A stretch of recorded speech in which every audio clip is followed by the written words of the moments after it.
Bismillahirrahmanirrahim. Welcome to this tutorial. In this tutorial I will show you that how you can change the default theme of your word. So open the word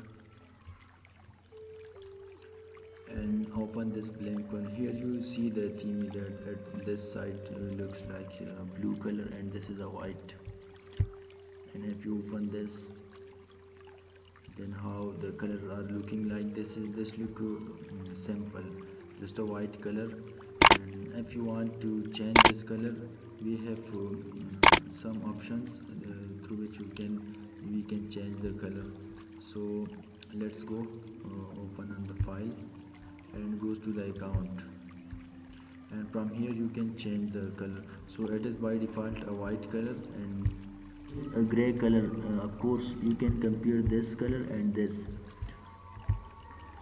and now change it to the complete dark.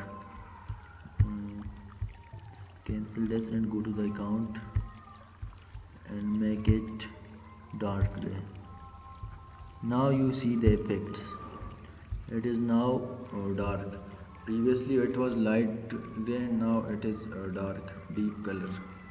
So this was about that how you can change the theme or the appearance of your word. Hope this tutorial was helpful for you.